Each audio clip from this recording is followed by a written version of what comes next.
Título 2. Do condenado e do internado. Capítulo 1. Da classificação. Artigo 5º.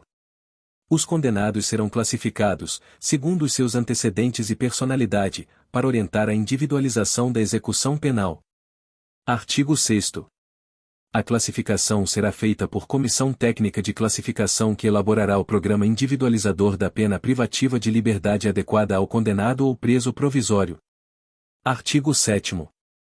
A comissão técnica de classificação, existente em cada estabelecimento, será presidida pelo diretor e composta, no mínimo, por dois chefes de serviço, um psiquiatra, um psicólogo e um assistente social, quando se tratar de condenado à pena privativa de liberdade.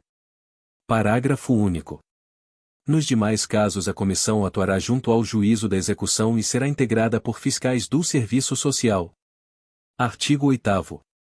O condenado ao cumprimento de pena privativa de liberdade, em regime fechado, será submetido a exame criminológico para a obtenção dos elementos necessários a uma adequada classificação e com vistas à individualização da execução. Parágrafo único. Ao exame de que trata este artigo poderá ser submetido o condenado ao cumprimento da pena privativa de liberdade em regime semiaberto. Artigo 9º. A comissão, no exame para a obtenção de dados reveladores da personalidade, observando a ética profissional e tendo sempre presentes peças ou informações do processo, poderá: Inciso 1. Entrevistar pessoas. Inciso 2. Requisitar, de repartições ou estabelecimentos privados, dados e informações a respeito do condenado. Inciso 3. Realizar outras diligências e exames necessários. Artigo 9º. A. O condenado por crime doloso praticado com violência grave contra a pessoa, bem como por crime contra a vida, contra a liberdade sexual ou por crime sexual contra vulnerável, será submetido, obrigatoriamente, à identificação do perfil genético, mediante extração de DNA, ácido desoxirribonucleico, por técnica adequada e indolor, por ocasião do ingresso no estabelecimento prisional. Parágrafo 1º. A identificação do perfil genético será armazenada em banco de dados sigiloso, conforme regulamento a ser expedido pelo Poder Executivo. Parágrafo 1º. A regulamentação deverá fazer constar garantias mínimas de proteção de dados genéticos, observando as melhores práticas da genética forense. Parágrafo 2º. A autoridade policial, federal ou estadual, poderá requerer ao juiz competente, no caso de inquérito instaurado, o acesso ao banco de dados de identificação de perfil genético. Parágrafo 3º. Deve ser viabilizado ao titular de dados genéticos o acesso aos seus dados constantes nos bancos de perfis genéticos, bem como a todos os documentos da cadeia de custódia que gerou esse dado, de maneira que possa ser contraditado pela defesa. Parágrafo 4º. O condenado pelos crimes previstos no caput deste artigo que não tiver sido submetido à identificação do perfil genético por ocasião do ingresso no estabelecimento prisional deverá ser submetido ao procedimento durante o cumprimento da pena. Parágrafo 5º. A amostra biológica coletada só poderá ser utilizada para o único e exclusivo fim de permitir a identificação pelo perfil genético, não estando autorizadas as práticas de fenotipagem genética ou de busca familiar. Parágrafo 6º. Uma vez identificado o perfil genético, a amostra biológica recolhida nos termos do caput deste artigo deverá ser correta e imediatamente descartada, de maneira a impedir a sua utilização para qualquer outro fim. Parágrafo 7º. A coleta da amostra biológica e a elaboração do respectivo laudo serão realizadas por perito oficial. Parágrafo 8º. Constitui falta grave a recusa do condenado em submeter-se ao procedimento de identificação do perfil genético. Capítulo 2. Da assistência. Seção 1. Disposições gerais. Artigo 10. A assistência ao preso e ao internado é dever do Estado, objetivando prevenir o crime e orientar o retorno à convivência em sociedade. Parágrafo único. A assistência estende-se ao egresso. Artigo 11. A assistência será: Inciso 1. Material. Inciso 2. A saúde. Inciso 3. Jurídica. Inciso 4. Educacional. Inciso 5. Social. Inciso 6. Religiosa. Seção 2. Da assistência material. Artigo 12. A assistência material ao preso e ao internado consistirá no fornecimento de alimentação, vestuário e instalações higiênicas. Artigo 13. O estabelecimento disporá de instalações e serviços que atendam aos presos nas suas necessidades pessoais, além de locais destinados à venda de produtos e objetos permitidos e não fornecidos pela administração. Seção 3. Da assistência à saúde. Artigo 14. A assistência à saúde do preso e do internado de caráter preventivo e curativo compreenderá atendimento médico, farmacêutico e odontológico. Parágrafo 2º. Quando o estabelecimento penal não estiver aparelhado para prover a assistência médica necessária, esta será prestada em outro local, mediante autorização da direção do estabelecimento. Parágrafo 3º. Será assegurado acompanhamento médico à mulher, principalmente no pré-natal e no pós-parto, extensivo ao recém-nascido. Parágrafo 4º. Será assegurado tratamento humanitário à mulher grávida durante os atos médico-hospitalares preparatórios para a realização do parto e durante o trabalho de parto, bem como à mulher no período de puerpério, cabendo ao poder público promover a assistência integral à sua saúde e à do recém-nascido. Seção 4. Da assistência jurídica. Artigo 15. A assistência jurídica é destinada aos presos e aos internados sem recursos financeiros para constituir advogado. Artigo 16. As unidades da Federação deverão ter serviços de assistência jurídica, integral e gratuita, pela Defensoria Pública, dentro e fora dos estabelecimentos penais. Parágrafo 1º. As unidades da Federação deverão prestar auxílio estrutural, pessoal e material à Defensoria Pública, no exercício de suas funções, dentro e fora dos estabelecimentos penais. Parágrafo 2º. Em todos os estabelecimentos penais, haverá local apropriado destinado ao atendimento pelo defensor público. Parágrafo 3º. Fora dos estabelecimentos penais, serão implementados núcleos especializados da Defensoria Pública para a prestação de assistência jurídica integral e gratuita aos réus, sentenciados em liberdade, egressos e seus familiares, sem recursos financeiros para constituir advogado. Seção 5. Da assistência educacional. Artigo 17. A assistência educacional compreenderá a instrução escolar e a formação profissional do preso e do internado. Artigo 18. O ensino de primeiro grau será obrigatório, integrando-se no sistema escolar da unidade federativa. Artigo 18-A. O ensino médio, regular ou supletivo, com formação geral ou educação profissional de nível médio, será implantado nos presídios, em obediência ao preceito constitucional de sua universalização. Parágrafo 1º. O ensino ministrado aos presos e presas integrar-se-á ao sistema estadual e municipal de ensino e será mantido, administrativa e financeiramente, com o apoio da União, não só com os recursos destinados à educação, mas pelo Sistema Estadual de Justiça ou Administração Penitenciária. Parágrafo 2º. Os sistemas de ensino oferecerão aos presos e às presas cursos supletivos de educação de jovens e adultos. Parágrafo 3º. A União, os Estados, os municípios e o Distrito Federal incluirão em seus programas de educação à distância e de utilização de novas tecnologias de ensino, o atendimento aos presos e às presas. Artigo 19.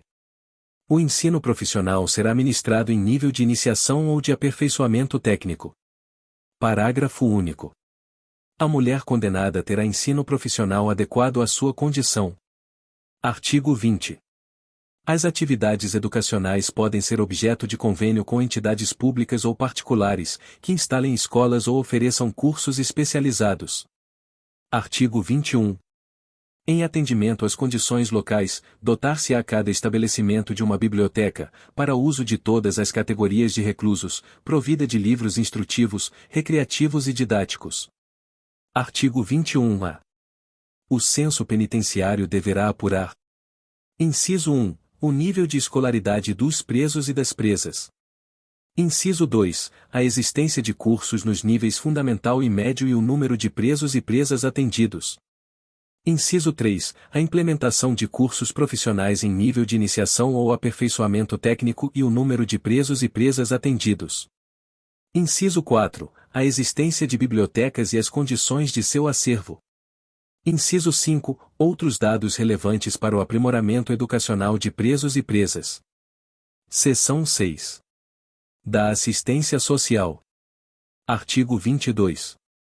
A assistência social tem por finalidade amparar o preso e o internado e prepará-los para o retorno à liberdade. Artigo 23. Incumbe ao Serviço de Assistência Social. Inciso 1. Conhecer os resultados dos diagnósticos ou exames. Inciso 2. Relatar, por escrito, ao diretor do estabelecimento, os problemas e as dificuldades enfrentadas pelo assistido. Inciso 3. Acompanhar o resultado das permissões de saídas e das saídas temporárias. Inciso 4. Promover, no estabelecimento, pelos meios disponíveis, a recreação. Inciso 5. Promover a orientação do assistido, na fase final do cumprimento da pena, e do liberando, de modo a facilitar o seu retorno à liberdade. Inciso 6. Providenciar a obtenção de documentos, dos benefícios da Previdência Social e do seguro por acidente no trabalho.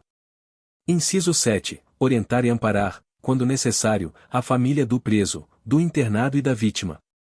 Seção 7. Da assistência religiosa. Artigo 24. A assistência religiosa, com liberdade de culto, será prestada aos presos e aos internados, permitindo-se-lhes a participação nos serviços organizados no estabelecimento penal, bem como a posse de livros de instrução religiosa. Parágrafo 1º. No estabelecimento haverá local apropriado para os cultos religiosos. Parágrafo 2º. Nenhum preso ou internado poderá ser obrigado a participar de atividade religiosa. Seção 8. Da assistência ao egresso. Artigo 25. A assistência ao egresso consiste: inciso 1. Na orientação e apoio para reintegrá-lo à vida em liberdade. Inciso 2. Na concessão, se necessário, de alojamento e alimentação, em estabelecimento adequado, pelo prazo de 2 meses. Parágrafo único. O prazo estabelecido no inciso 2 poderá ser prorrogado uma única vez, comprovado, por declaração do assistente social, o empenho na obtenção de emprego. Artigo 26. Considera-se egresso para os efeitos desta lei. Inciso 1. O liberado definitivo, pelo prazo de um ano a contar da saída do estabelecimento.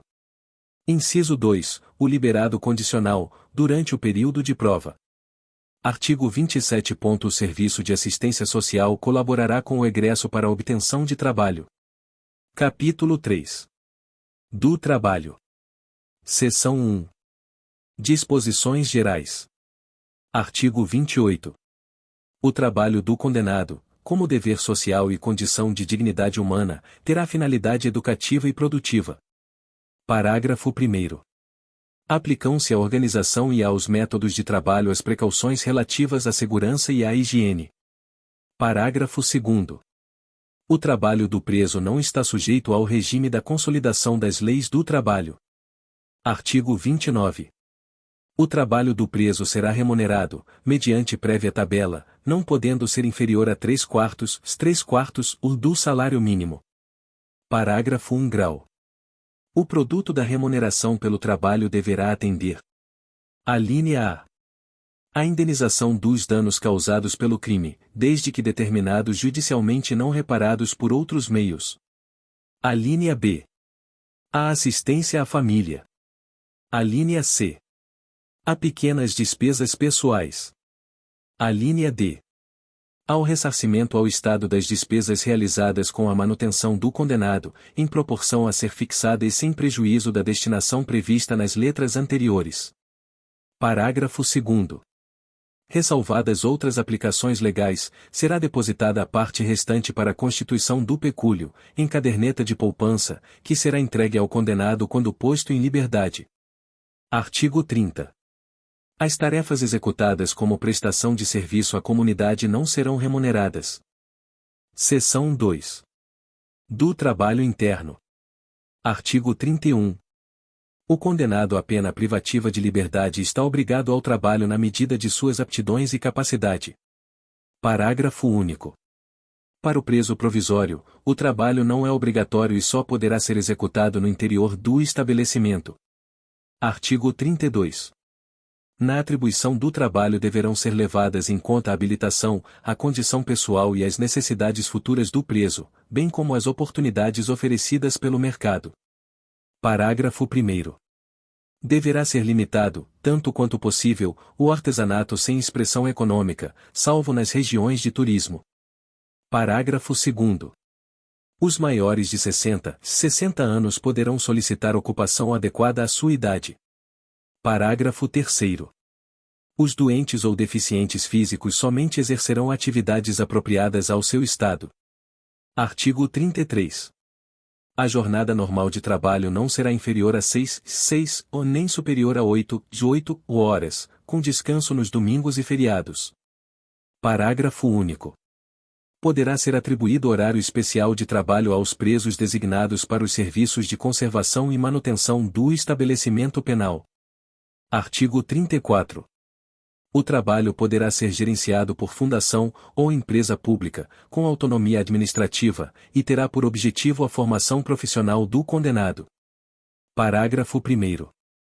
Nessa hipótese, incumbirá à entidade gerenciadora promover e supervisionar a produção, com critérios e métodos empresariais, encarregar-se de sua comercialização, bem como suportar despesas, inclusive pagamento de remuneração adequada. Parágrafo 2º. Os governos federal, estadual e municipal poderão celebrar convênio com a iniciativa privada, para implantação de oficinas de trabalho referentes a setores de apoio dos presídios. Artigo 35. Os órgãos da administração direta ou indireta da União, Estados, Territórios, Distrito Federal e dos municípios adquirirão, com dispensa de concorrência pública, os bens ou produtos do trabalho prisional, sempre que não for possível ou recomendável realizar-se a venda a particulares. Parágrafo único. Todas as importâncias arrecadadas com as vendas reverterão em favor da fundação ou empresa pública que alude o artigo anterior ou, na sua falta, do estabelecimento penal. Seção 3. Do trabalho externo. Artigo 36. O trabalho externo será admissível para os presos em regime fechado somente em serviço ou obras públicas realizadas por órgãos da administração direta ou indireta, ou entidades privadas, desde que tomadas as cautelas contra a fuga e em favor da disciplina. Parágrafo 1º. O limite máximo do número de presos será de 10% o do total de empregados na obra. Parágrafo 2º. Caberá ao órgão da administração, à entidade ou à empresa empreiteira a remuneração desse trabalho. Parágrafo 3º. A prestação de trabalho à entidade privada depende do consentimento expresso do preso. Artigo 37. A prestação de trabalho externo, a ser autorizada pela direção do estabelecimento, dependerá de aptidão, disciplina e responsabilidade, além do cumprimento mínimo de 1/6 ou da pena. Parágrafo único. Revogar-se-á a autorização de trabalho externo ao preso que vier a praticar fato definido como crime, for punido por falta grave, ou tiver comportamento contrário aos requisitos estabelecidos neste artigo. Capítulo 4. Dos deveres, dos direitos e da disciplina. Seção 1. Dos deveres. Artigo 38. Cumpre ao condenado, além das obrigações legais inerentes ao seu estado, submeter-se às normas de execução da pena. Artigo 39. Constituem deveres do condenado. Inciso 1. Comportamento disciplinado e cumprimento fiel da sentença. Inciso 2. Obediência ao servidor e respeito a qualquer pessoa com quem deva relacionar-se. Inciso 3. Urbanidade e respeito no trato com os demais condenados. Inciso 4. Conduta oposta aos movimentos individuais ou coletivos de fuga ou de subversão à ordem ou à disciplina. Inciso 5. Execução do trabalho, das tarefas e das ordens recebidas. Inciso 6. Submissão à sanção disciplinar imposta. Inciso 7. Indenização à vítima ou aos seus sucessores. Inciso 8. Indenização ao Estado, quando possível, das despesas realizadas com a sua manutenção, mediante desconto proporcional da remuneração do trabalho. Inciso 9. Higiene pessoal e asseio da cela ou alojamento. Inciso 10. Conservação dos objetos de uso pessoal. Parágrafo único. Aplica-se ao preso provisório, no que couber, o disposto neste artigo. Seção 2. Dos direitos.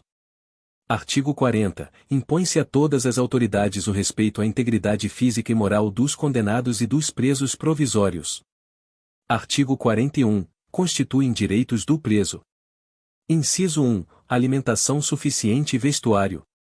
Inciso 2. Atribuição de trabalho e sua remuneração.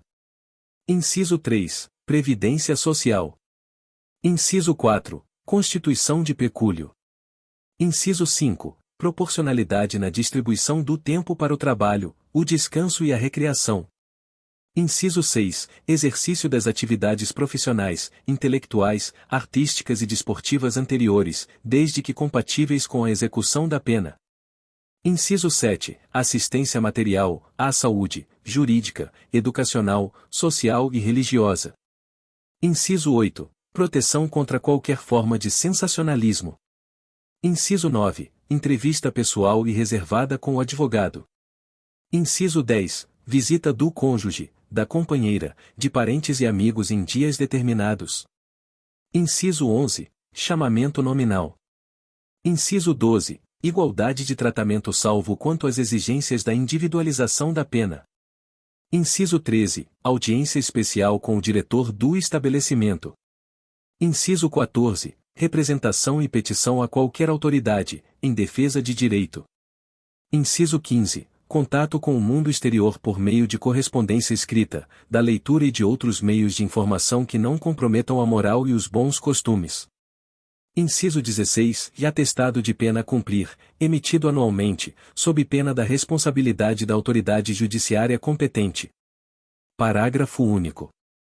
Os direitos previstos nos incisos 5, 10 e 15 poderão ser suspensos ou restringidos mediante ato motivado do diretor do estabelecimento. Artigo 42. Aplica-se ao preso provisório e ao submetido à medida de segurança, no que couber, o disposto nesta seção. Artigo 43. É garantida a liberdade de contratar médico de confiança pessoal do internado ou do submetido a tratamento ambulatorial, por seus familiares ou dependentes, a fim de orientar e acompanhar o tratamento. Parágrafo único. As divergências entre o médico oficial e o particular serão resolvidas pelo juiz da execução. Seção 3. Da disciplina. Subseção 1. Disposições gerais. Artigo 44. A disciplina consiste na colaboração com a ordem, na obediência às determinações das autoridades e seus agentes e no desempenho do trabalho. Parágrafo único. Estão sujeitos à disciplina o condenado à pena privativa de liberdade ou restritiva de direitos e o preso provisório. Artigo 45. Não haverá falta nem sanção disciplinar sem expressa e anterior previsão legal ou regulamentar. Parágrafo 1º. As sanções não poderão colocar em perigo a integridade física e moral do condenado. Parágrafo 2º. É vedado o emprego de cela escura. Parágrafo 3º. São vedadas as sanções coletivas. Artigo 46. O condenado ou denunciado, no início da execução da pena ou da prisão, será cientificado das normas disciplinares. Artigo 47. O poder disciplinar, na execução da pena privativa de liberdade, será exercido pela autoridade administrativa conforme as disposições regulamentares. Artigo 48. Na execução das penas restritivas de direitos, o poder disciplinar será exercido pela autoridade administrativa a que estiver sujeito o condenado. Parágrafo único. Nas faltas graves, a autoridade representará ao juiz da execução para os fins dos artigos 118, inciso 1, 125, 127, 181, parágrafos 1º, letra D, e 2º desta lei. Subseção 2. Das faltas disciplinares. Artigo 49. As faltas disciplinares classificam-se em leves, médias e graves. A legislação local especificará as leves e médias, bem assim as respectivas sanções. Parágrafo único. Pune-se a tentativa com a sanção correspondente à falta consumada. Artigo 50. Comete falta grave o condenado à pena privativa de liberdade que Inciso 1. Incitar ou participar de movimento para subverter a ordem ou a disciplina. Inciso 2. Fugir. Inciso 3. Possuir, indevidamente, instrumento capaz de ofender a integridade física de outrem. Inciso 4. Provocar acidente de trabalho. Inciso 5. Descumprir, no regime aberto, as condições impostas. Inciso 6. Inobservar os deveres previstos nos incisos 2 e 5, do artigo 39, desta lei. Inciso 7. Estiver em sua posse, utilizar ou fornecer aparelho telefônico, de rádio ou similar, que permita a comunicação com outros presos ou com o ambiente externo. Inciso 8. Recusar submeter-se ao procedimento de identificação do perfil genético. Parágrafo único. O disposto neste artigo aplica-se, no que couber, ao preso provisório. Artigo 51. Comete falta grave o condenado a pena restritiva de direitos que: Inciso 1. Descumprir, injustificadamente, a restrição imposta. Inciso 2. Retardar, injustificadamente, o cumprimento da obrigação imposta. Inciso 3. Inobservar os deveres previstos nos incisos 2 e 5, do artigo 39, desta lei. Artigo 52.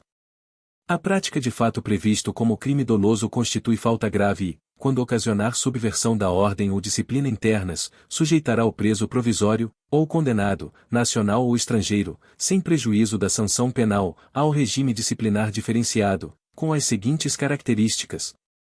Inciso 1. Duração máxima de até 2 anos, sem prejuízo de repetição da sanção por nova falta grave de mesma espécie. Inciso 2. Recolhimento em cela individual. Inciso 3. Visitas quinzenais, de 2 pessoas por vez, a serem realizadas em instalações equipadas para impedir o contato físico e a passagem de objetos, por pessoa da família ou, no caso de terceiro, autorizado judicialmente, com duração de 2 horas. Inciso 4. Direito do preso à saída da cela por 2 horas diárias para banho de sol, em grupos de até 4 presos, desde que não haja contato com presos do mesmo grupo criminoso. Inciso 5. Entrevistas sempre monitoradas, exceto aquelas com seu defensor, em instalações equipadas para impedir o contato físico e a passagem de objetos, salvo expressa autorização judicial em contrário. Inciso 6. Fiscalização do conteúdo da correspondência. Inciso 7. Participação em audiências judiciais preferencialmente por videoconferência, garantindo-se a participação do defensor no mesmo ambiente do preso. Parágrafo 1º. O regime disciplinar diferenciado também será aplicado aos presos provisórios ou condenados, nacionais ou estrangeiros. Inciso 1. Que apresentem alto risco para a ordem e a segurança do estabelecimento penal ou da sociedade. Inciso 2. Sob os quais recaiam fundadas suspeitas de envolvimento ou participação, a qualquer título, em organização criminosa, associação criminosa ou milícia privada, independentemente da prática de falta grave. Parágrafo 3º. Existindo indícios de que o preso exerce liderança em organização criminosa, associação criminosa ou milícia privada, ou que tem atuação criminosa em dois ou mais estados da Federação, o regime disciplinar diferenciado será obrigatoriamente cumprido em estabelecimento prisional federal. Parágrafo 4º. Na hipótese dos parágrafos anteriores, o regime disciplinar diferenciado poderá ser prorrogado sucessivamente, por períodos de um ano, existindo indícios de que o preso. Inciso 1. Continua apresentando alto risco para a ordem e a segurança do estabelecimento penal de origem ou da sociedade. Inciso 2. Mantém os vínculos com organização criminosa, associação criminosa ou milícia privada, considerados também o perfil criminal e a função desempenhada por ele no grupo criminoso, a operação duradoura do grupo, a superveniência de novos processos criminais e os resultados do tratamento penitenciário. Parágrafo 5º. Na hipótese prevista no parágrafo 3º deste artigo, o regime disciplinar diferenciado deverá contar com alta segurança interna e externa, principalmente no que diz respeito à necessidade de se evitar contato do preso com membros de sua organização criminosa, associação criminosa ou milícia privada, ou de grupos rivais. Parágrafo 6º. A visita de que trata o inciso 3 do caput deste artigo será gravada em sistema de áudio ou de áudio e vídeo e, com autorização judicial, fiscalizada por agente penitenciário. Parágrafo 7º. Após os primeiros 6 meses de regime disciplinar diferenciado, o preso que não receber a visita de que trata o inciso 3 do caput deste artigo poderá, após prévio agendamento, ter contato telefônico, que será gravado, com uma pessoa da família, 2 vezes por mês e por 10 minutos. Subseção 3. Das sanções e das recompensas. Artigo 53. Constituem sanções disciplinares. Inciso 1. Advertência verbal. Inciso 2. Repreensão. Inciso 3. Suspensão ou restrição de direitos. Artigo 41, parágrafo único. Inciso 4. Isolamento na própria cela, ou em local adequado, nos estabelecimentos que possuam alojamento coletivo, observado o disposto no artigo 88 desta lei. Inciso 5. Inclusão no regime disciplinar diferenciado. Artigo 54.